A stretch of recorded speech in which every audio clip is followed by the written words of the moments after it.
Good morning students. आज हम कार्यपत्रक 10 part 2 व्यापार से लेकर साम्राज्य तक पढ़ते हैं। कंपनी की फौज अंग्रेज अपनी सेना को सिपॉय यानी कि सिपाही आर्मी कहते थे। जहां मुगल फौज मुख्य रूप से घुड़सवार और पैदल सेना की थी, जिन्हें तीर अंदाजी और तलवारबाजी का प्रशिक्षण दिया जाता था, वहीं ब्रिटिश सेना में सिपाही मास्केट यानी कि पैदल सैनिकों के द्वारा इस्तेमाल की जाने वाली बंदूक और मैचलॉक बारूद को माचिस से चिंगारी देने वाले बंदूक से लैस होते थे। दोनों फौजों के बीच मुख्यतः ये अंतर था।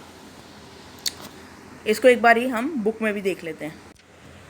कंपनी के साथ भारत में शासन और सुधार के नए विचार तो आए, लेकिन उसकी असली सत्ता सैनिक ताकत में थी। मुगल फौज मुख्य रूप से घुड़सवार यानी कि घोड़े पर चलने वाले प्रशिक्षित और पैदल सेना थी। उन्हें तीरंदाजी और तलवारबाजी का प्रशिक्षण दिया जाता था। सेना में सवारों का दबदबा रहता था और मुगल साम्राज्य को एक विशाल पेशेवर प्रशिक्षण वाली पैदल सेना की ज़रूरत ज़्यादा महसूस नहीं होती थी। ग्रामीण इलाकों में सशस्त्र किसानों की बड़ी संख्या थी, यानी कि किसानों को सेना में भर्ती कर लिया जाता था। स्थानीय ज़मींदार मुगलों को ज़रूरत पड़ने पर पैदल सिपाही मुहैया कराते थे, यानी कि यही किसान जो थे वो पैदल सिपाही के रूप में मुगलों को मुहैया कराए जाते थे अगर कोई युद्ध वगैरह हुआ करता था तो। ठीक है, अब आगे थोड़ा सा यहीं पे पढ़ लेते हैं। 18वीं सदी में जब अवध और बनारस जैसी रियासतों में किसानों को भर्ती करके उन्हें पेशेवर सैनिक प्रशिक्षण दिया जाने लगा तो वह सूरत बदलने लगी। अब क्या होता है कि देखो, अंग्रेज़ों के जो सैनिक थे ना, उनको प्रशिक्षण दिया जाता था, अनुशासन में रखा जाता था। ईस्ट इंडिया कंपनी ने जब अपनी सेना के लिए भर्ती शुरू की तो उसने भी यही तरीका अपनाया।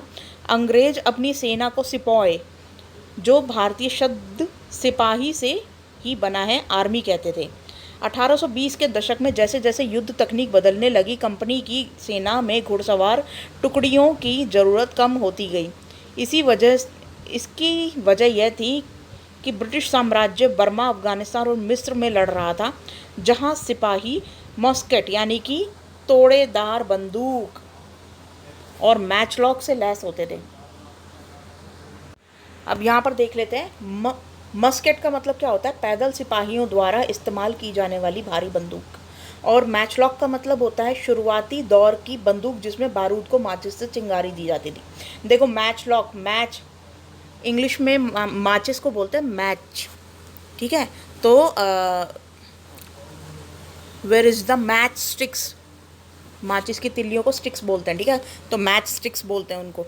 तो यहाँ पर जो मैच लॉक का मतलब वही है चिंगारी से सुलगाने वाला बारूद, और उसको फिर बंदूक की नली में भर दिया जाता था, फिर चिंगारी से सुलगाया जाता था। फिर उसके बाद जैसे ही ट्रिगर दबाते थे तो शॉट लगता था गोली का।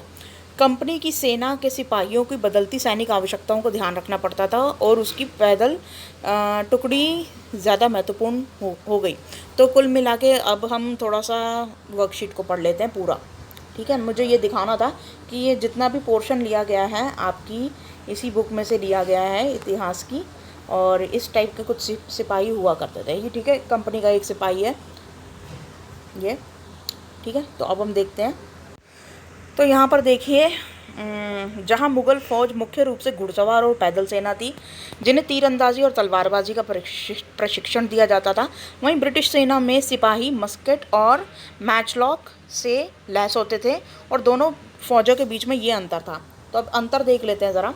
देखो, मुग़ल फ़ौज जो थी वो सवार भी होते थे, घुड़सवार भी होते थे और पैदल सैनिक भी होते थे, लेकिन ब्रिटिश सेना में ज़्यादातर अधिकतर पैदल सैनिक होते थे। ठीक है, सवारों का दबदबा पैदल सैनिक कम, यानी कि इसमें जो घुड़सवार होते थे उनका दबदबा ज़्यादा होता था और पैदल सैनिकों का कम होता था। ठीक है, ऐसे ही इसमें सवारों का कम दबदबा होता था, अर्थात सवारों की संख्या ही कम कर दी थी ब्रिटिश सरकार ने, क्योंकि घोड़ों वगैरह के ऊपर ज़्यादा खर्चा नहीं करना चाहती थी ना, मतलब पैसे बचाती थी वो, तो यहाँ पर पैदल सैनिक ज़्यादा रखती थी। फिर उसके बाद तीरंदाजी। देखो, मुग़ल फ़ौज जो थी वो ज़्यादातर इसीलिए हारी थी क्योंकि वो तीरंदाज़ी और तलवारबाजी से लड़ती थी। तो देखो ये पुराने हथियार हो चुके थे और आधुनिक युग के जो बंदूक वगैरह थी ये मुग़ल फ़ौज यूज़ नहीं करती थी। तभी तो अंग्रेज़ों ने बंदूक के दम पे ही तो हमारे ऊपर शासन किया था, ठीक है। तो तीरंदाज़ी और तलवारबाजी में निपुण सेना थी, किसकी? मुग़ल फ़ौज की। और जो ब्रिटिश ईस्ट इंडिया कंपनी की जो फ़ौज थी वो थी बंदूक चलाने में निपुण, ठीक है। फोर्थ है विशाल पेशेवर प्रशिक्षित सेना नहीं, अर्थात इनकी कोई प्रशिक्षित सेना नहीं थी। आवश्यकता पड़ने पे ये किसानों को भर्ती कर लिया करते थे, ग्रामीण किसानों को। ऐसे ही सिपाहियों को यूरोपीय ढंग से अभ्यास और अनुशासन सिखाया जाता था। ब्रिटेन की जो ब्रिटिश सत्ता जो थी, ये कंपनी, ब्रिटिश कंपनी जो थी, ये पहले तो सिपाहियों को ऐसे ही मतलब जो भी किसान वगैरह थे उनको भर्ती कर लेते थे। फिर उसके बाद इनको प्रशिक्षण दिया जाता था, आधुनिक शस्त्रों का अभ्यास कराया जाता था, अनुशासन में रखा जाता था और उनको पेशेवर और प्रशिक्षित कर दिया जाता था, ठीक है। तो अब आगे बढ़ते हैं। अनुशासित और पेशेवर सिपाहियों की सेना खड़ी करने के चक्कर में अंग्रेज़ कई बार जाति और समुदाय की भावनाओं को नज़रअंदाज कर दिया करते थे। अंग्रेज़ों में तो कोई जात पात और ये समुदाय ये सब कुछ ज़्यादा कुछ नहीं होता, ठीक है। तो यहाँ पर वो लोग क्या करते थे कि उनको इंडियन कल्चर के बारे में ज़्यादा कुछ नॉलेज थी नहीं। तो ऐसे में क्या होता था कि ये भारतीयों की जाति और समुदाय से रिलेटेड भावनाओं को नज़रअंदाज कर देते थे। पर सिपाही किसी न किसी समुदाय के सदस्य तो थे ही। अपने जीवन और अपनी पहचान के एहसास में आने वाले बदलाव को सिपाहियों ने किस रूप में देखा, यह 1857 के विद्रोह में स्पष्ट झलकता है। तो मतलब जैसे जैसे सिपाहियों की सोच और उनकी भावनाओं में जो परिवर्तन हो रहा था, जिसके कारण क्या होता है 1857 का विद्रोह में उनका ये जो गुस्सा था ये झलकता है। तो यहाँ पे देखते हैं, व्यापार से साम्राज्य तक नाम इस पाठ के सारांश के रूप में हम कह सकते हैं कि ईस्ट इंडिया कंपनी एक व्यापारिक कंपनी से बढ़ते बढ़ते एक भौगोलिक उपनिवेशिक शक्ति बन गई।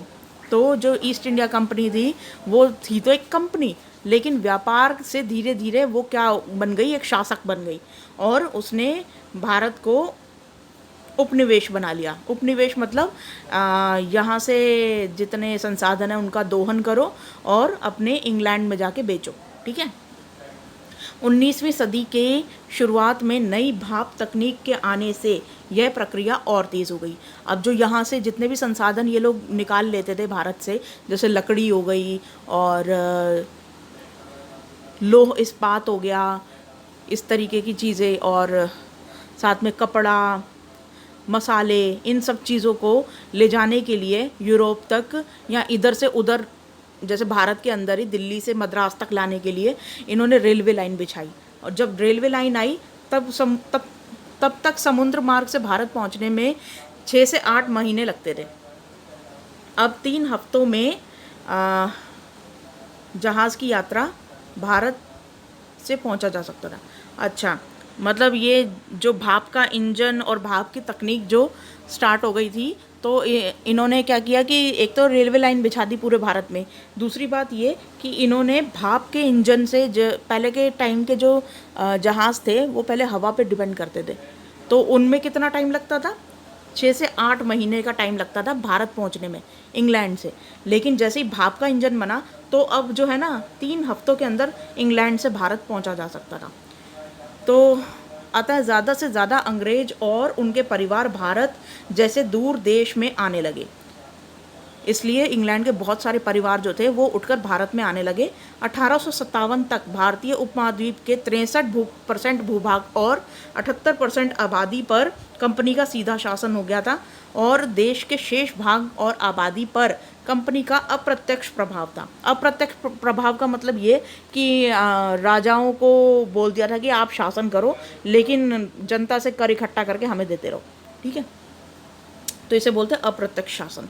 अच्छा, और देश के शेष भाग में आबादी पर कंपनी का अप्रत्यक्ष प्रभाव था।